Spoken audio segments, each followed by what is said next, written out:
नमस्कार सभी को, जय श्री श्याम। और जैसे जैसे देखें, अपने इष्ट मित्रों में इस वीडियो को शेयर भी करें ताकि ये लाभ ज्यादा से ज्यादा बच्चों तक पहुंच सके। ठीक है जी, आज हम संधि पढ़ेंगे दीर्घ स्वर संधि। कल हम पिछली क्लास में पढ़ चुके हैं दीर्घ स्वर संधि के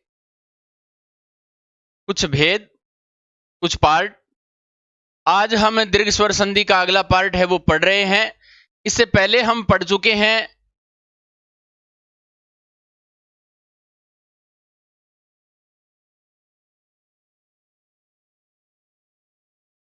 ये बिंदु हमने कल पढ़ लिया था।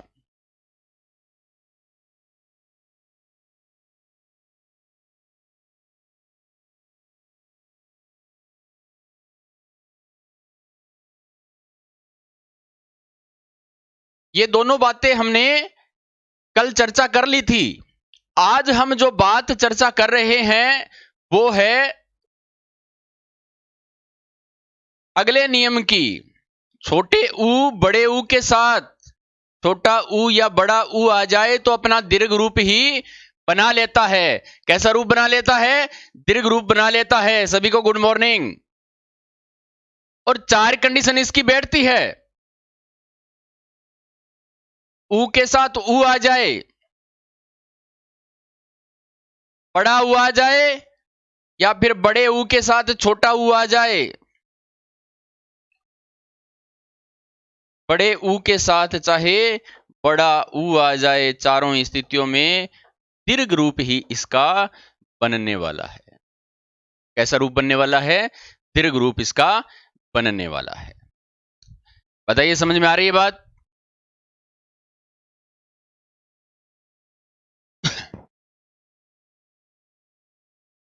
दीर्घ रूप बनने वाला है और इस दीर्घ रूप बनने वाले दीर्घ स्वरों के कारण ही इस संधि को हम दीर्घ स्वर संधि कहते हैं। कल और परसों जो क्लासें हमारी हुई थी उनकी पीडीएफ फाइल है वो टेलीग्राम ग्रुप पर डाल दी गई है। आप वहां से जाकर उसको डाउनलोड कर ले, उसको आप अध्ययन दोबारा कर सकते हैं। अगर कोई चीज समझ में नहीं आए तो आप कमेंट में पूछ सकते हैं।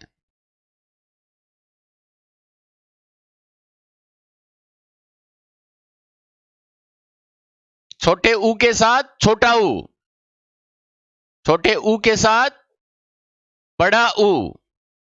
प्रथम पद का अंतिम वर्ण छोटा ऊ हो और द्वितीय पद का प्रथम वर्ण छोटा ऊ हो तो दोनों के योग से भी बड़ा ऊ बन जाएगा। प्रथम पद यानी प्लस के धन के निशान के पहले जो शब्द है उसको प्रथम पद हम कहते हैं।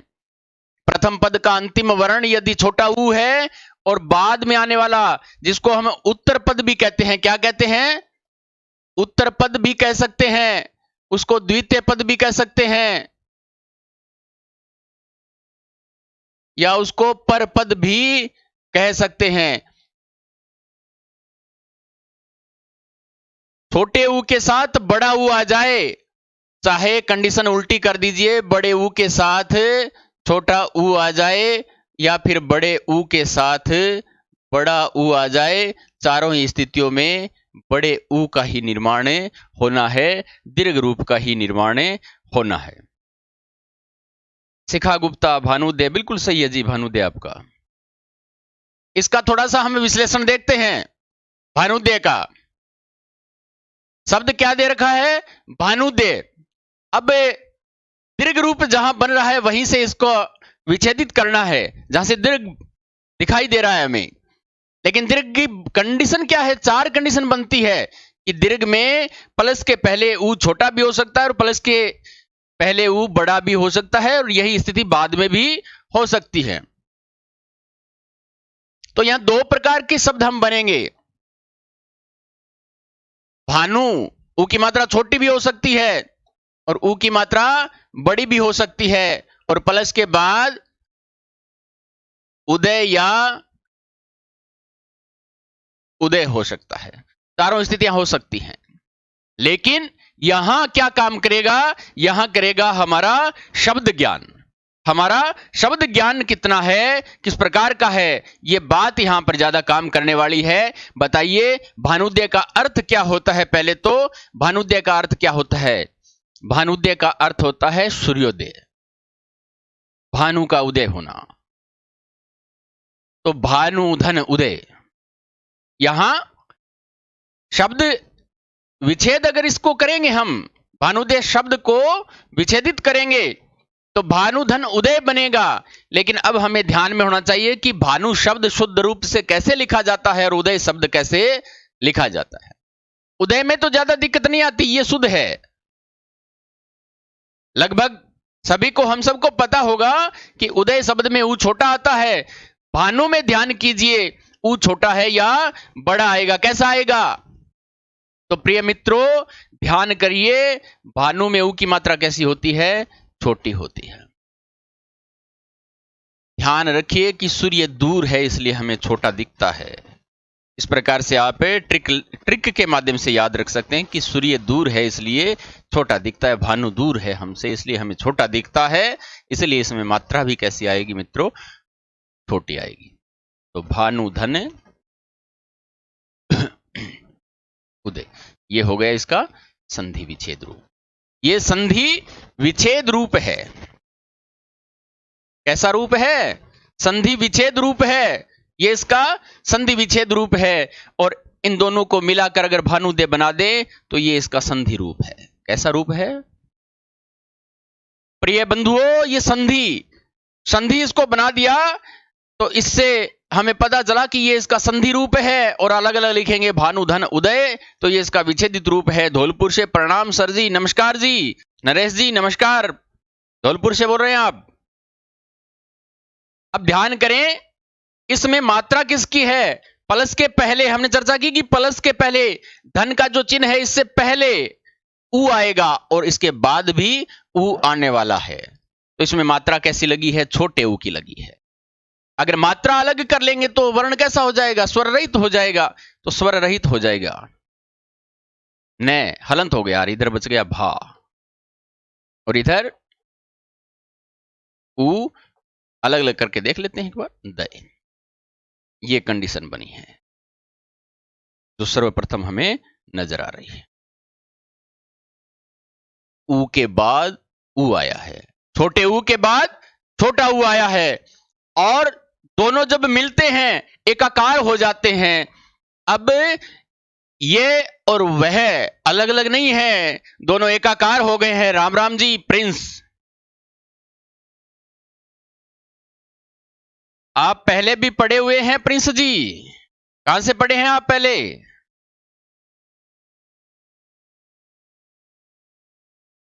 ऊ और ऊ मिलाकर बड़ा ऊ हो जाता है। और इधर क्या बच गया, भान, जो न हलंत है, न हलंत है। और इधर बच गया दय। ऊ और ऊ मिलकर तो बड़ा ऊ हो गया। ये तो एकाकार हो जाने की बात है। ये परिवर्तन कैसा है, एकाकार का परिवर्तन है। और कल हमने चर्चा की थी कि स्वर के पहले अगर कोई हलंत वर्ण आ जाए, स्वर के पहले यदि हलंत वर्ण आ जाए,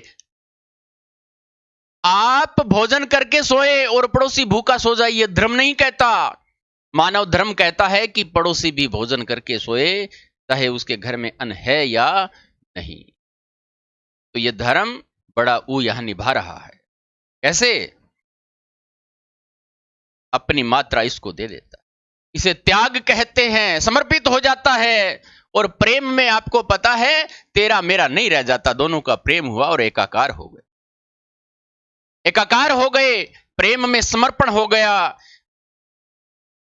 मात्रा इसको दे दी और क्या बन गया भानु। और इधर क्या बच गया, दे, ये। और ये इसका हो गया संधि रूप। बताओ प्रिय बंधुओं, समझ में आया कि नहीं आया। ये हो गया इसका संधि रूप और ये हो गया इसका विच्छेदित रूप। तो हमने भानुद्य शब्द का पूरा विश्लेषण जानने का प्रयत्न किया है। शेयर जरूर करें वीडियो को, अपने इष्ट मित्रों में शेयर करें, ग्रुप में शेयर करें, ताकि ज्यादा बच्चे लाभान्वित हो सके। अब ये आपके लिए आ गए हैं, भानुदे शब्द पर हमने चर्चा कर ली। अब ये आपके लिए, ये पूर्णतः आपके लिए है, इसमें मेरा कोई रोल नहीं है, ये आपका है। लिखें, विच्छेदित कीजिए इनको। सिंधूर्मी, सरयूर्मी, भूर्जा, भूर्द्वय, चमुत्साह, वधुत्सव, वधुल्लास, विच्छेदित करना है इनको। अब ध्यान करें, दीर्घ रूप जहां बन रहा है वहां से विच्छेदित करेंगे। वहां से क्या करेंगे? विच्छेदित करेंगे। जहां से दीर्घ रूप बन रहा है। अच्छा, हमारे जो स्वर होते हैं, स्वरों की संख्या कितनी होती है भाई? आप ही ने बताया था पहली क्लास में कि 11 होती है। कितनी होती है? 11 होती है। तो इसमें यह भी बताइए कि दीर्घ स्वरों की संख्या कितनी होती है। दीर्घ स्वर कितने हैं यह आप बताएंगे, यह आपकी जिम्मेदारी, मैं नहीं बताने वाला, आप बताइए दीर्घ स्वर कितने होते हैं। सिंधूर में, सिंधु नदी के लिए कहा गया, सिंधु नदी के लिए भी कहा गया हो सकता है, सिंधु समुद्र के लिए भी कहा गया हो सकता है। कितने होते हैं दीर्घ स्वर? 4। अनुराधा जी, 4 कौन कौन से होते हैं फिर? 5। क्रिकेट टीवी जी, आप बाहर आइए क्रिकेट से। 5 कैसे होते हैं भाई? सिंधूर्मी, शिखा गुप्ता जी, थोड़ी सी कमी है, विच्छेदित करते समय थोड़ी सी दिक्कत आई होगी। असुधार हैं अभी। शिखा जी, क्रिकेट जी, सोनम चौधरी 4। देखो दीर्घ स्वरों की संख्या हमारे वर्णों में कितनी है? कितने बनाए हमने दीर्घ? 3 बनाए। कितने बनाए? 3। आ बनाया, बड़े ई बनाया, बड़ा ऊ बनाया, 3 बनाए। चौथा कहां से आएगा? चौथा कहां से आएगा? 3 ही है। सिंदूर में थोड़ा सा ध्यान कीजिए, आपने बताया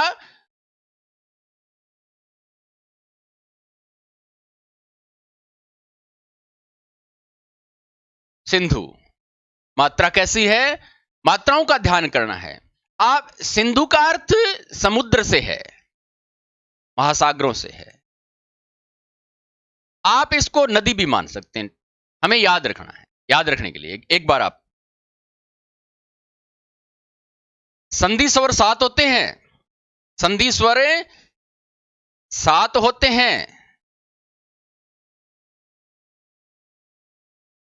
और यह विकल्प पर भी निर्भर करता है। आपने जो 7 लिखा ना, इसके बारे में मैं थोड़ी सी और इस बात का विश्लेषण करूंगा कि कहां प्रश्न पूछ लिया जाए, कहां उत्तर हमारा 7 होना चाहिए, कहां हमारा 3 होना चाहिए। इस पर हम चर्चा करेंगे।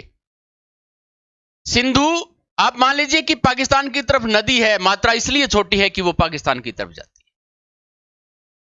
आप इस प्रकार से इसको याद रख सकते हैं।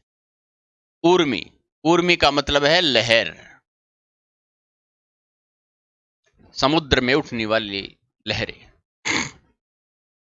समुद्र में उठने वाली लहरें। ऊर्मी का अर्थ है लहर से। इसी प्रकार सरयू में ऊ की मात्रा बड़ी है।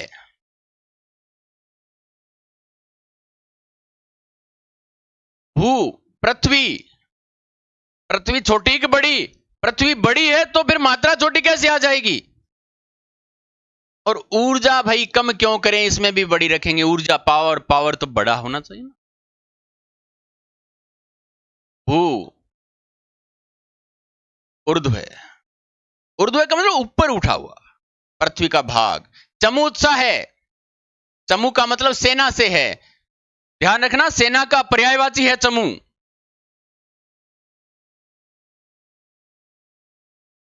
चमू का उत्साह है, सेना का उत्साह बना रहना चाहिए। देश को विजय प्राप्त होती है सेना के उत्साह से। वधु उल्लास, वधु में बताइए मात्राएं, वधु के जो पर्यायवाची हैं उनमें लगभग बड़ी मात्राएं आती हैं। वधु छोटा नहीं है शब्द, बड़ी मात्रा का शब्द है। शिखा जी, सरियों में ऊ की मात्रा बड़ी कीजिए, उर्मी में ई की मात्रा छोटी कीजिए। सोनम चौधरी, भू में ऊ की मात्रा बड़ी करनी है। चमुत्साह में, चमू में क्रिकेट टीवी, ऊ की मात्रा बड़ी कीजिए। बाकी सब ठीक है। शेयर कीजिए, आप इसको शेयर कीजिए, विभिन्न ग्रुपों में शेयर कीजिए, अपने मित्रों के पास इसको पहुंचाइए। वधु के आगमन पर जो उत्सव मनाया जाता है, वधु उल्लास, तो वधु तो आप समझ ही गए। और उल्लास शब्द कैसे लिखा जाता है? ठीक है, तो ये हमारा इसका संधि विच्छेद रूप है। सिंधुर्मिका, सरयुर्मिका। सिंधु में ऊ की मात्रा छोटी है, सरयू में ऊ की मात्रा बड़ी है। ऊर्मी शब्द ध्यान कीजिए, ऊ बड़ा है और मैं पर ई की मात्रा लगी है, वो छोटी ई की लगी है।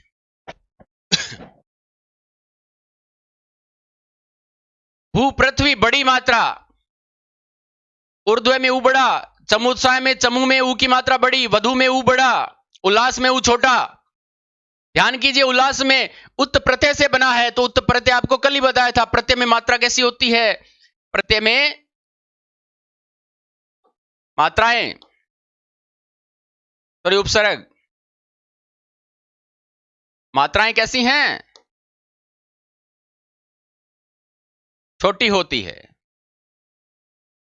उपसर्ग में मात्राएं कैसी होती हैं? छोटी होती है। शिखा जी, हाँ, शुद्ध कर लीजिए। मात्रा का ही लफड़ा है। लफड़ा तो जीवन में रहता ही है, क्यों? लफड़ा जरूरी है,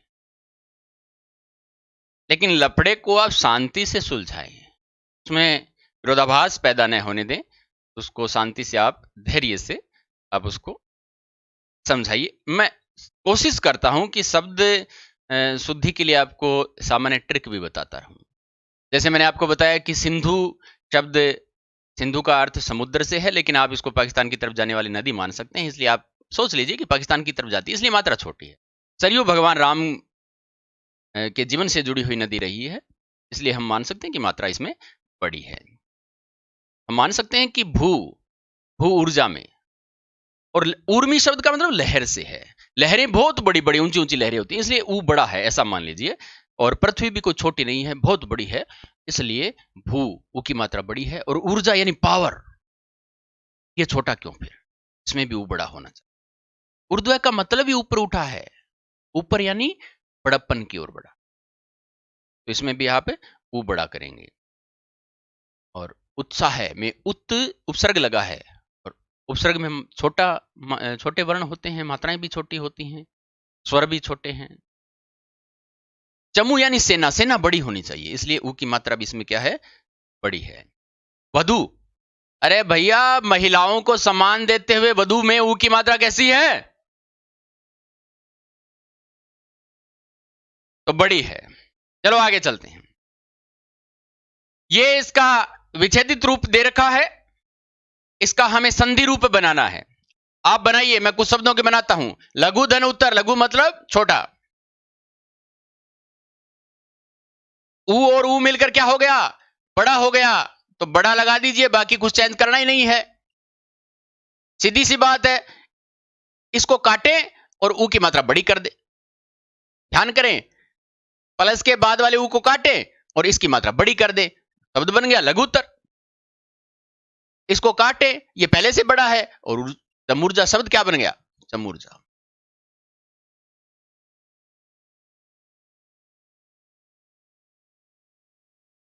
चमूर्जा। कटुक्ति,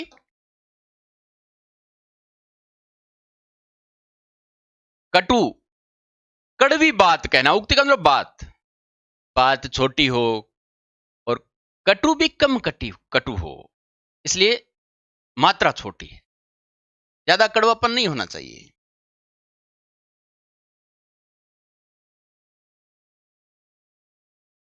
भूष्मा, बहु, ये वधु वाला नहीं है। वधु का पर्याय बहु होता तो ऊ की मात्रा कैसे हो जाती? बड़ी हो जाती। ये है बहुत वाला बहु।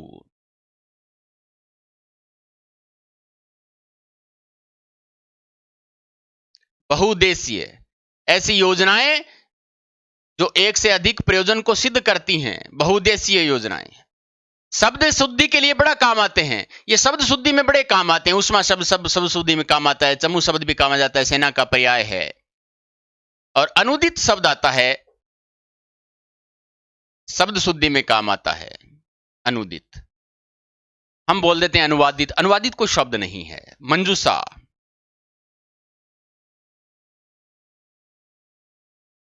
ये इसका संधि रूप हो। ठीक है। लघुत्तर में ध्यान करना, तय के साथ एक तय और जुड़ा है, ध्यान कर लेना आराम से।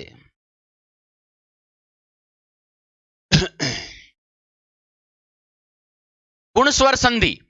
अब अगला टॉपिक दीर्घ स्वर संधि का हमारा जो पार्ट है वो संपन्न हो गया है। और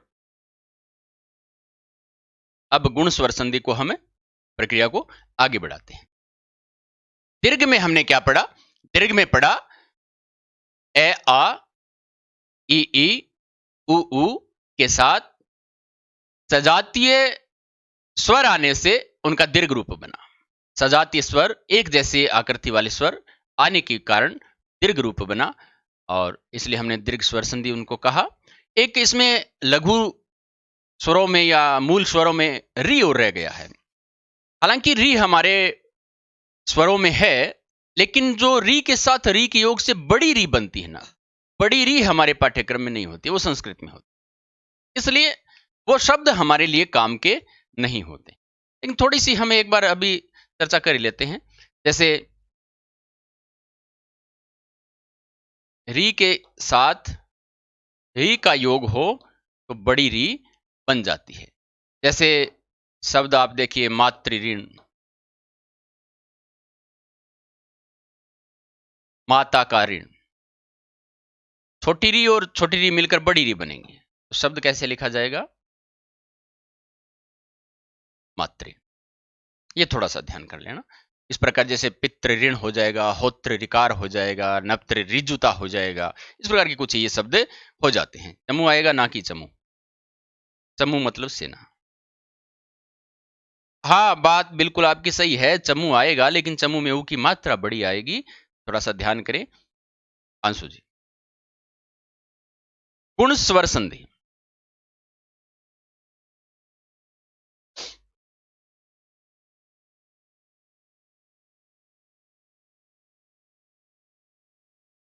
ए के साथ ए आ हमने पढ़ लिया, तो ए आ के बाद ए आ के अलावा कौन सा बच गया?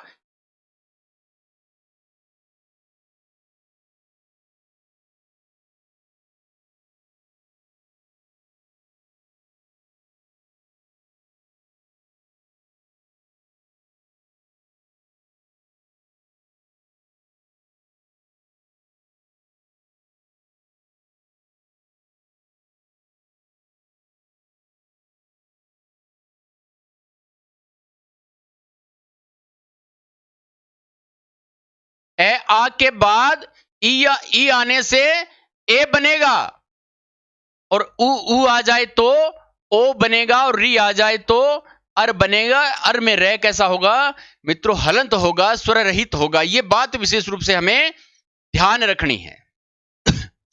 मात्राएं कैसी होती हैं? इनकी मात्राएं कैसी हैं? किसी भी वर्ण के ऊपर जो इस प्रकार की मात्रा लगाते हैं शब्द लिखते समय, वो ए की मात्रा है, और इसकी मात्रा ये होती है। इसकी मात्रा एक खड़ी पाई है और एक सिरोरेखा के ऊपर मात्रा है। ये ओ की मात्रा हो गई। ए आ के बाद री आएगा तो और बन जाएगा, रे हलंत होगा। बिल्कुल सही बात है आपकी, ठीक है। ये 3 नियम इसके हमें पढ़ने हैं। कितने नियम पढ़ने हैं? 3 नियम पढ़ने हैं। पहला नियम ध्यान कीजिए, ए आ के बाद गुण स्वर संधि पढ़ रहे हैं। ए आ के बाद ई आ जाए तो क्या बन जाएगा? ए बन जाएगा। क्या बन जाएगा? ए बन जाएगा। और इसकी मात्रा कैसी है? ये है मात्रा कैसी है? जीरो रेखा के ऊपर एक मात्रा, जीरो रेखा के ऊपर एक मात्रा है। अब इसकी भी कंडीशन देख लेते हैं। ए के बाद ई आ जाए, ए के बाद बड़ी ई आ जाए, आ के बाद छोटी ई आ जाए, या फिर आ के बाद बड़ी ई आ जाए। चारों स्थितियों में क्या बन जाएगा? ए बन जाएगा। और मात्रा कैसी हो लगेगी? जीरो रेखा के ऊपर एक मात्रा लगेगी। महाधन ईस, वाह, बहुत बहुत अच्छे, बहुत अच्छे। लगे रहो, शेयर जरूर करें। तो चारों कंडीशन में मात्रा कैसी लगेगी? ए बनेगा और जीरो रेखा के ऊपर एक मात्रा लगेगी। महेश शब्द पर अगर हम चर्चा करें तो महेश शब्द पर थोड़ी सी चर्चा को ध्यान करें। शब्द दो प्रकार के बन सकते हैं, महे धन ईस। अब हमें प्रथम पद और द्वितीय पद जो सार्थक होना चाहिए वो हमें लेना है। एक की मात्रा कहां लगी है? पे लगी है, तो वहीं से इसको विच्छेदित कर लेंगे। अब बताइए शब्द क्या है? महेश का अर्थ है जो देवों के देव हैं। महेश भगवान शिव का पर्यायवाची है। महा एक तो शब्द है इसमें, महा, प्रथम पद तो महा हो जाएगा और प्लस के बाद ईश, ईश्वर बड़ा है, ई बड़ी है। ये हम पहले कर चुके हैं। अजय सिंह जी आ रहे हैं, भाटी जी आ जाएंगे, आ जाएंगे।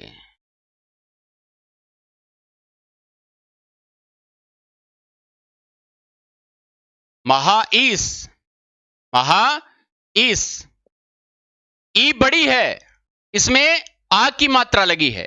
अगर अलग हम कर लेते हैं तो हलंत बच जाएगा। क्या बच जाएगा? है हलंत हो जाएगा। और इधर क्या बच गया? ई और है। आ के बाद ई आ गया, आ के बाद बड़ा ई आ गया। इस स्थिति में क्या बन जाएगा? ए बन जाएगा। क्या बन जाएगा? इन दोनों को मिलकर क्या बना देंगे? ए, एकाकार हो गए। अब विरोध नहीं है इन दोनों में, अब एक हो गए। ये दिखते दो हैं, मन से एक हो गए। और मात्रा इसकी कैसी होती है आपको ध्यान ही है। और किसी भी स्वर से पहले स्वर रहित वर्ण हो तो क्या हो जाएगा? मात्रा लग जाएगी। है पे ये मात्रा लग गई और आगे बच गया से, शब्द बन गया महेश। तो ये इसका क्या बन गया? संधि रूप। क्या बन गया? संधि रूप बन गया। क्या बन गया? संधि रूप। ये इसका संधि रूप और ये इसका विश्लेषण हो गया और ये इसका संधि विच्छेद। ये इसका संधि विच्छेद रूप हो गया। ये क्या हो गया? संधि विच्छेद रूप हो गया। ठीक है।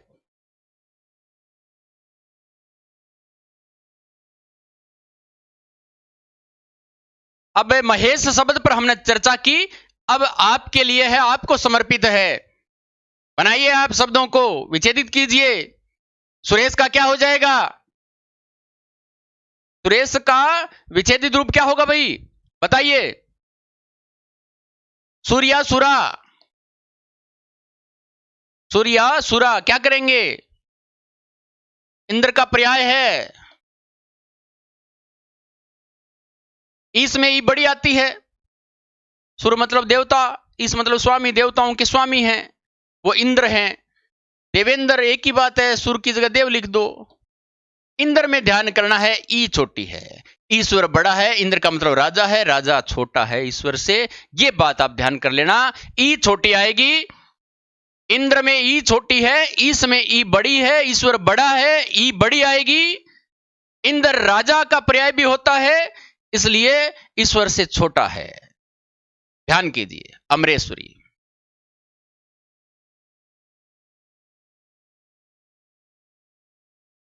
ईश्वरी का मतलब देवी, अमरेश्वरी।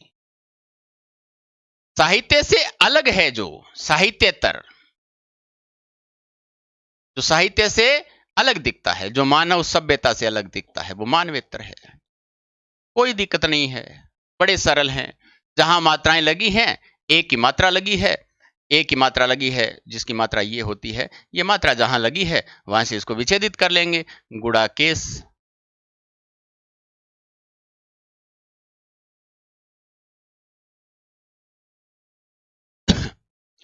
दिन धन ईस,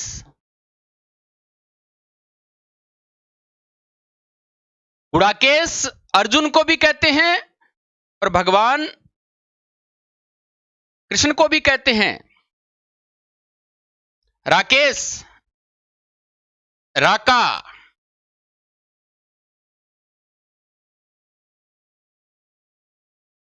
राका का मतलब रात्रि से है, इसका मतलब स्वामी है, रात का स्वामी। दिन का स्वामी सूर्य, तो रात का स्वामी चंद्रमा है। राकेश चंद्रमा का पर्याय है। ब्रजेश भगवान कृष्ण का पर्याय है। ब्रज, वो ब्रज भूमि जहां बाल गोपाल भगवान कृष्ण गायें चराया करते थे। ब्रज धन ईस, ब्रजेश। ठीक है दोस्तों,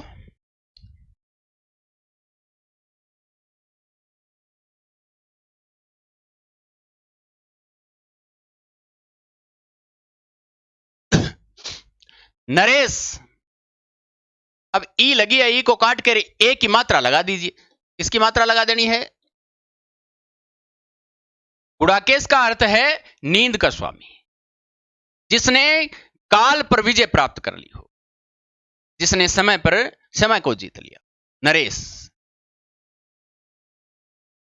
बहुत सरल है, ई काटिए और नर पर ई की मात्रा लगाइए तो नरेश है, बन गया। बस ऐसा है, संधि रूप बड़े सरल हैं। शुभेच्छु, ई हटाइए, हो गया। आप प्रयास कीजिए, प्रयास करने से हो जाता है। ऐसी क्या चीज है भाई जो आप प्रयास करें और सफल हो? परिस्थिति, प्राप्त करने वाला। परिस्थिति का मतलब है प्राप्त करने वाला। अपेक्षा, अरे आपको बड़ी अपेक्षाएं रहती हैं दूसरों से, इच्छाएं रहती हैं।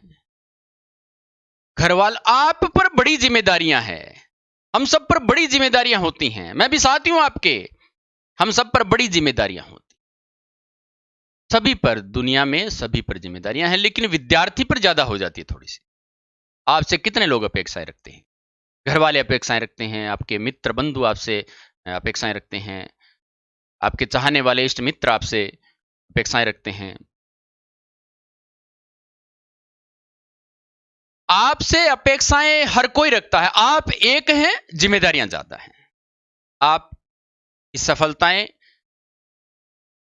की कामना करने वाले लोग ज्यादा हैं। प्रेक्षक, प्रेक्षक। रमेश, रमाधन ईस, रमाधन ईस।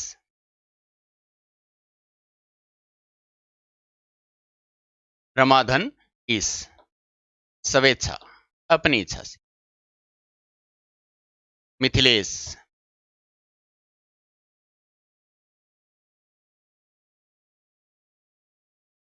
गोपेश। कल हमने पढ़ा था गोपीश, ध्यान करना, गोपेश में और गोपीश में अंतर कर लेना। इसमें गोपी धन ईस किया था हमने।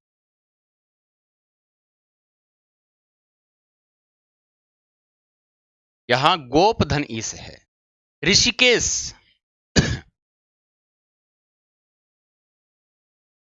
है के अंदर री की मात्रा होती है। ऋषिक का मतलब है इंद्रियों से, इंद्रियों के स्वामी, जो इंद्रियों को जीत ले। भगवान विष्णु या कृष्ण के लिए इसका प्रयोग किया जाता है, पर्यायवाची है।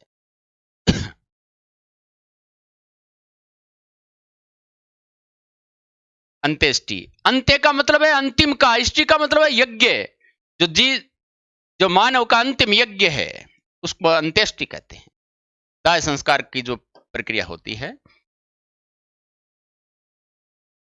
उसको अंत्येष्टि कहते हैं। महेंद्र, राजाओं के जो राजा हैं वो महेंद्र हैं। महा इंद्र, महा इंद्र। हाँ, गोपीश में दीर्घ है। जय श्री श्याम। विक्रम जी भादरा से, जय श्री श्याम। सबसे ज्यादा अपेक्षाएं तो माता पिता को होती है हमसे, और उनको पूरा करने का दबाव भी होता है। बिल्कुल होता है जी विक्रम जी, बिल्कुल आपकी बात सही है। सिहोटा से एनआर सिहोता, नमस्कार जी, जोधपुर से, राम राम। हाँ, 16वां संस्कार। हाँ, ये हो ना कुछ बात। ए आ के बाद ऊ आ जाए, ए आ के बाद छोटा ऊ या बड़ा ऊ आ जाए तो क्या बन जाएगा? मात्रा कैसी होगी आपको पता ही है। अरे बताओ बंधुओं, मात्राएं कैसी लगेंगी? एक तो खड़ी पाई है और एक सिरोरेखा है, सिरोरेखा के ऊपर एक मात्रा है। 4 कंडीशन इसकी बननी है, 4 स्थितियां इसकी भी बननी है।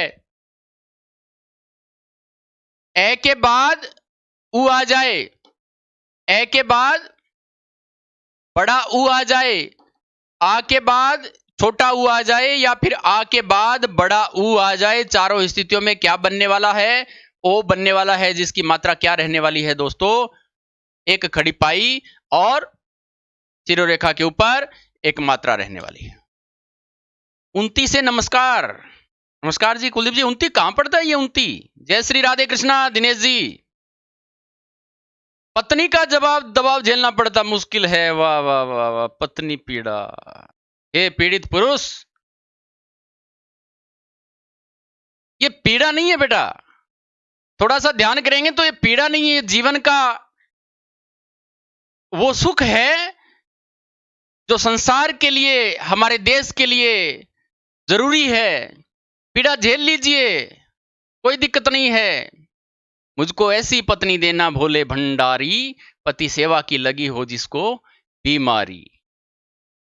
सुनाएंगे, एक सेशन करेंगे आपका, कविताओं का, गीतों का सेशन भी करेंगे। सुनना पसंद करेंगे क्या? अरे गीत सुनना पसंद करोगा क्या?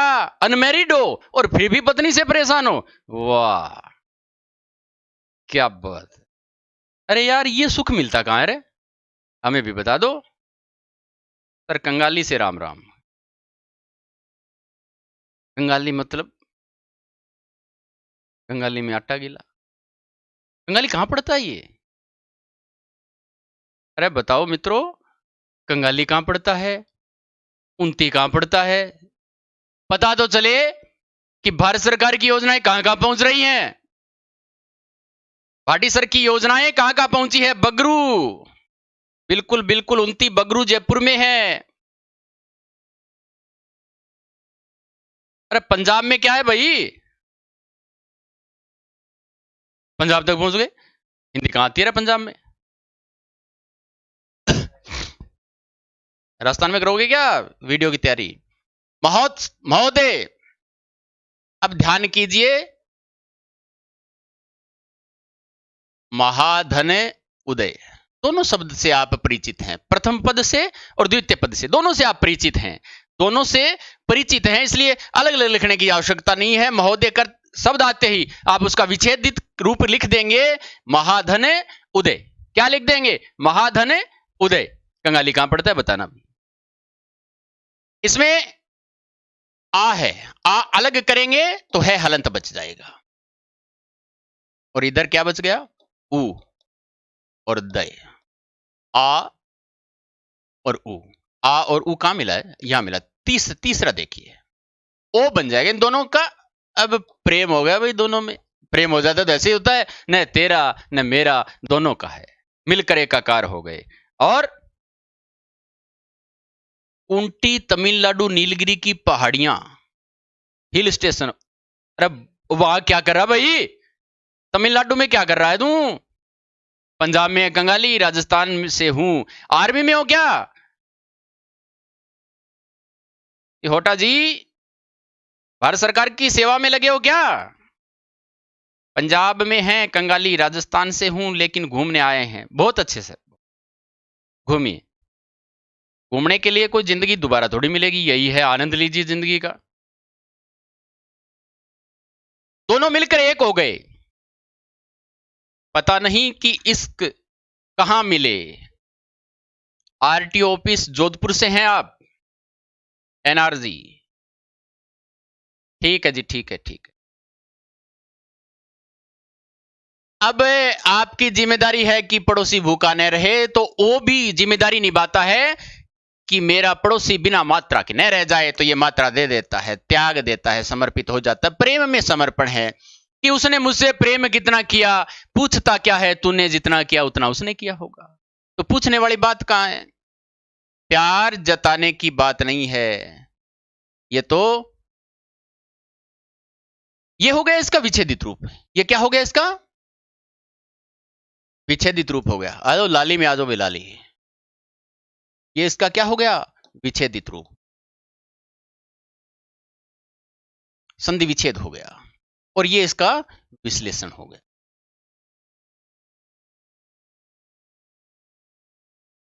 जीवन में संश्लेषण कीजिए, यहां विश्लेषण हमने कर लिया। ये इसका संधि रूप हो। बताइए मेरे इष्ट मित्रों, आशा करता हूं कि आपको समझ में आ गया होगा।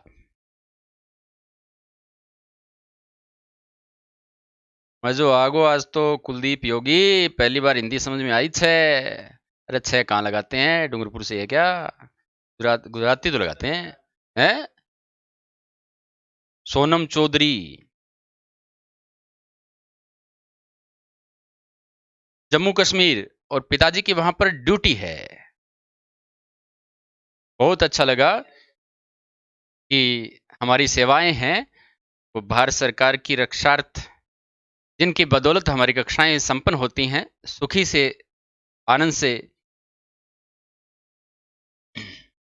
ठीक है, महोदय समझ में आ गया होगा। ये आपके लिए है, ये मित्रों आपके लिए। आप शेयर जरूर करें वीडियो को, ताकि ज्यादा से ज्यादा लोगों तक पहुंचे। जिन्होंने चैनल को सब्सक्राइब नहीं किया है, मेहमान बनकर जो चैनल पर आए हैं, उनसे भी रिक्वेस्ट है कि वो घर के सदस्य बने और चैनल को सब्सक्राइब करें, और बेल आइकन भी दबाना चाहें तो आप दबा सकते हैं, ताकि कोई भी वीडियो अगर चैनल पर डाला जाए तो उसका नोटिफिकेशन सर्वप्रथम आपके पास पहुंचे। ये एक परिवार है, परिवार का हिस्सा बनिए। परिवार अलग अलग बिखरे रहने से नहीं है। कभी कभी घर आओ तो वो घर नहीं है। महोत्सव, बिल्कुल सही बात आपने लिखी है। महाधन उत्सव। अरे नव वर्ष उपहार मिला क्या? कभी नव वर्ष उपहार मिला क्या? कुलदीप जी कहां से हैं आप? बताओ रे, अनुचित की कहां की हमने? नव वर्ष उपहार क्या आदमी खाना भी नहीं खा सकता? अरे नए साल पे मिला हुआ उपहार, नव वर्षों उपहार। नए साल पे जो उपहार मिला वो नव वर्ष उपहार है। और अहल्या शब्द शुद्धि में बड़ा काम आते हैं, नहीं बल्कि अहल्या। उधार, गंगा धन ऊर्मी। ऊर्मी तो आप, गंगा शब्द आपको दिक्कत ही नहीं है, और ऊर्मी हमने पिछले नियम में पढ़ लिया है। ऊर्मी का मतलब लहर है। ऐसे ही यमुना धन ऊर्मी है, यमुना धन ऊर्मी है, कोई दिक्कत नहीं आ रही आपको। हतोत्साह है, हतोत्साहित नहीं होना चाहिए। हत का मतलब है गिर जाना, अपने लेवल से नीचे चले जाना। हत धन उत्साह है। रोजगार उन्मुख, हम सभी तो हैं रोजगार।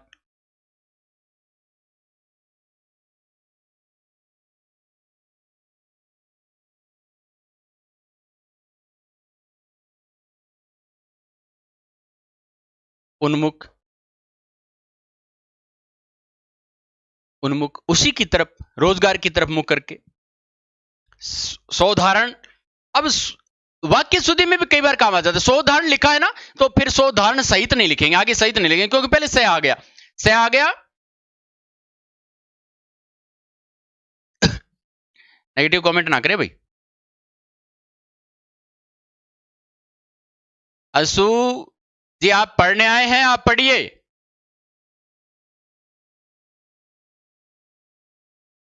सौधारण का मतलब है सहधन उदाहरण, साकोपजीवी, साक धन उपजीवी। आनंद लीजिए आप। साक धन हिंदी का, हिंदी की कक्षा है, उसमें आनंद से पढ़िए। शाकाहारी, महोर्जा, महाधने, ऊर्जा। ठीक है, आशा करता हूं कि समझ में आ गया होगा। ये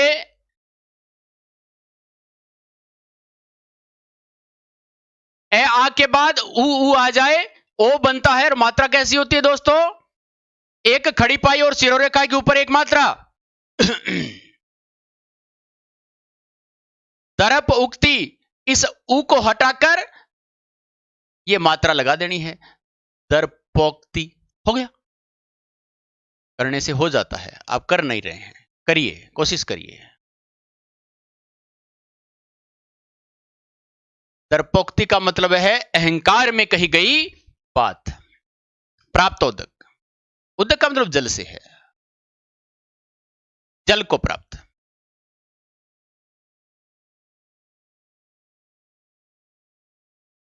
प्राप्तोदक।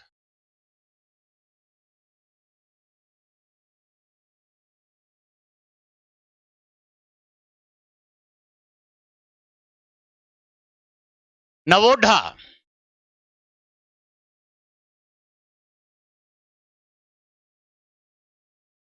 नव मतलब नई, उड़ा का मतलब है विवाहिता। उड़ा में बिंदी लगेगी नीचे, ध्यान कर लेना।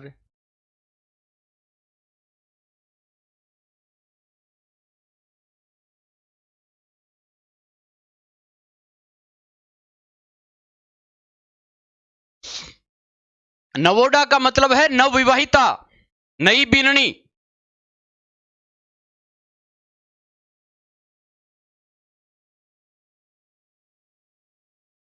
नववधु, ग्रामोत्थान।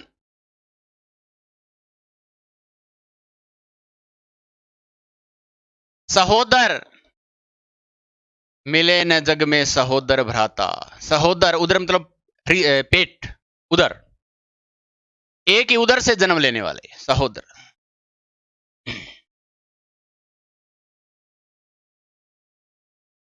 उद्देश्य, उद्देश्य सहित जो बात हो। सांगोपांग, बहुत अच्छो शब्द भाई, ध्यान करियो। शब्द शुद्ध है, अशुद्ध नहीं है। सांगोपांग,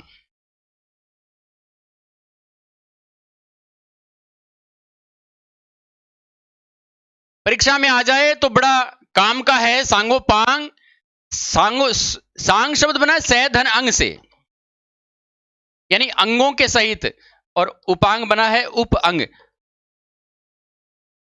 सभी पर पूर्णता। सांगोपांग का मतलब होता है पूर्णता। अंग और उपांग, उपांग इन दोनों के साथ आ जाने से।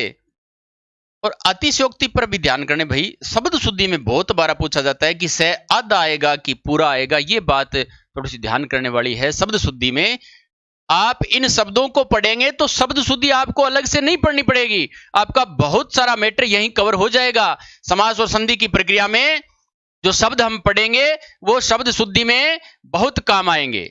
इसलिए आप इन शब्दों पर विशेष रूप से ध्यान कीजिए, आप इन शब्दों पर विशेष रूप से ध्यान कीजिए, क्योंकि ये आपका केवल संधि वाला बिंदु नहीं है, ये पाठ्यक्रम में शब्द शुद्धि में भी काम आने वाला है। अतिशय, अतिशोक्ति, बात को बढ़ा चढ़ाकर कहना, नमक मिर्च लगा के कह देना बात ने। धीरोदात, ऐसा वीर जो धैर्य भी रखता है और जिसके विचार उदार भी हैं, उदारता भी रहती है उसके विचारों में, उसको मित्रों क्या कहते हैं? धीरोदात कहते हैं। और प्रज्वल, उज्जवल शब्द है, प्रोज्वल शब्द है, ये सब शुद्धि में बड़े काम आते हैं। प्रधन उज्जवल,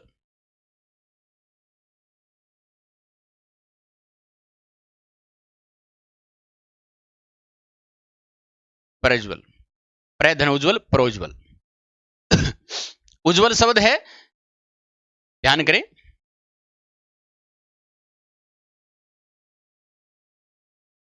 उत धन जवल से बना है।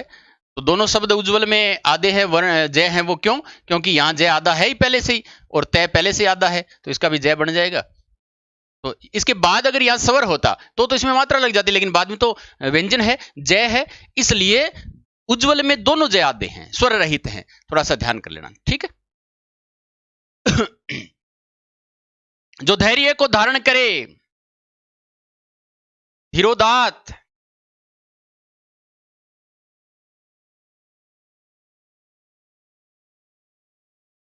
सर धोरोदत्त नहीं है, धीरोदात है, थोड़ा सा ध्यान कीजिए।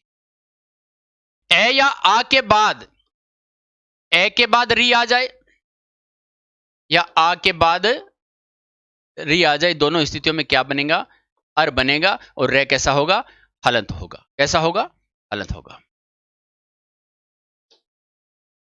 महर्षि, ध्यान करें, महाधन ऋषि, ये इसका संधि विच्छेद रूप होगा। इसमें क्या है, आ की मात्रा है, आ को अलग कर लिया हमने, है हलंत बच गया, और इधर क्या आ गया, री और सी आ गया। ये जब आ के साथ री मिले, आ के साथ री मिले तो क्या बन जाएगा, अर बन जाएगा। अर में रे कैसा है भाई, रे हलंत है। रे कैसा है, हलंत है, स्वर रहित है। तो ये इधर क्या बच गया, है हलंत है, और इधर क्या बच गया, सी बच गया। अब इससे पहले तो ये हलंत है तो इसकी मात्रा लग जाएगी, ए की मात्रा लगेगी, री, रे आधा है, और आधा रे कैसे लिखा जाता है आपको पता है, बाद वाले स्वर रहित वर्ण के ऊपर लिखा जाता है। ये रेफ रे है, इसको, इस रे को क्या बोलते हैं, जो स्वर रहित होता है इसको क्या बोलते हैं, रेफ है, रेफ रे बोल, ठीक है। जो बाद वाले स्वर जहां बोला जाता है, जहां उच्चारण होता है, उसके बाद आने वाले स्वर रहित वर्ण पर इसको अंकित कर दिया जाता है। रे से संबंधित परीक्षा में बड़ा अच्छा प्रश्न कई बार बन जाता है, तो ध्यान कीजिएगा स्वर रहित को।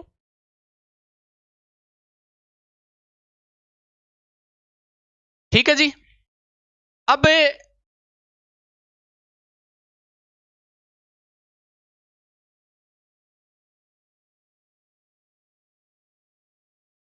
थोड़ी सी एक और बात हम देख लेते हैं, रेफ रे वाली जो बात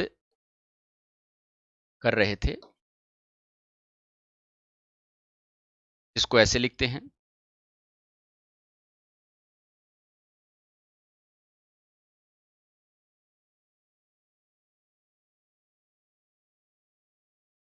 या इसको करने के लिए हम ऐसा भी लिख सकते, स्वर के ऊपर, स्वर के साथ इसको लगाया जाता है, अंकित किया जाता है। इसकी परिभाषा क्या है, परीक्षा में प्रश्न कई बार आ जाता है, कोई बड़ी बात नहीं है, थोड़ा सा ध्यान कीजिए।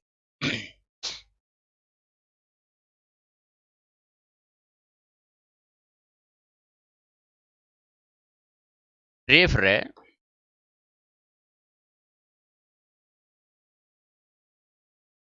जहां उच्चरित होता है,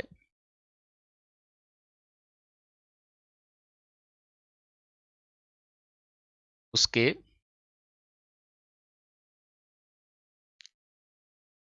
ठीक आगे आने वाले स्वर रहित, स्वर युक्त, ठीक आगे आने वाले स्वर युक्त वर्ण पर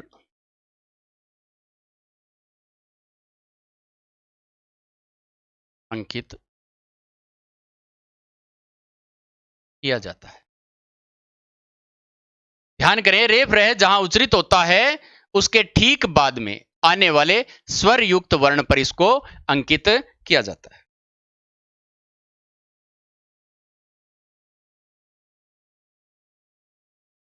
और उच्चरित कहां किया जाता है, उच्चरित कहां किया जाता है, उच्चरित भी ये स्वर के बाद ही किया जाता है। किसी स्वर के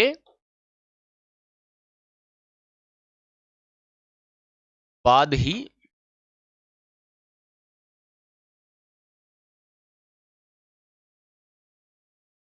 अब ध्यान करें, प्रश्न अगर आ जाए कि रेफ रे से संबंधित सही या गलत कथन पूछ लिया जाए तो पहली बात तो यह स्वर रहित होता है।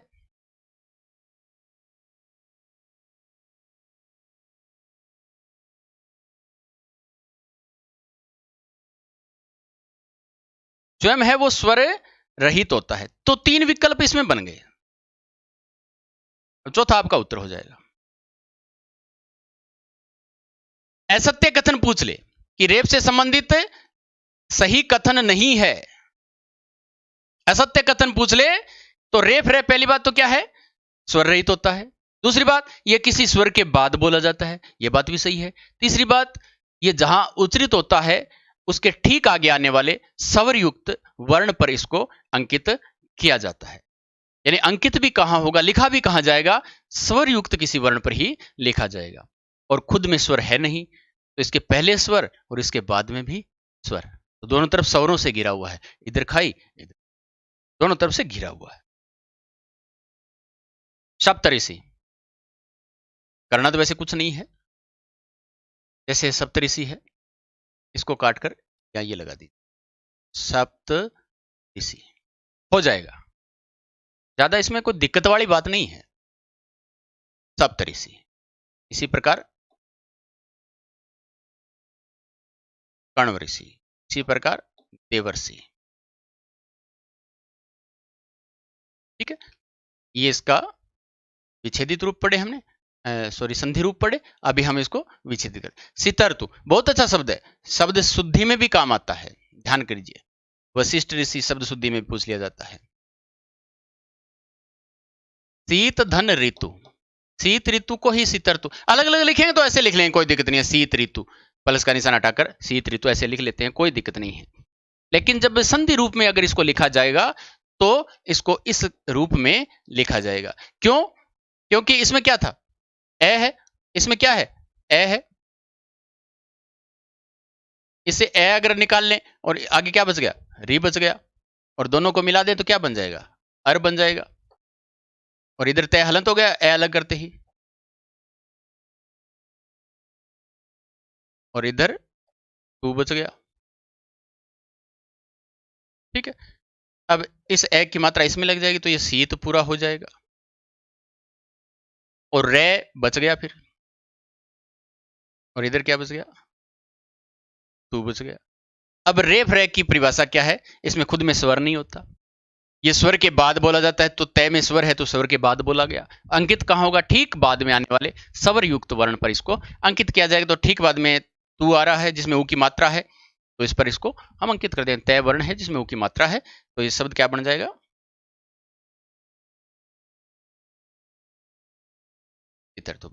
ठीक है दोस्तों। इसी प्रकार वशिष्ठ ऋषि हो जाएगा।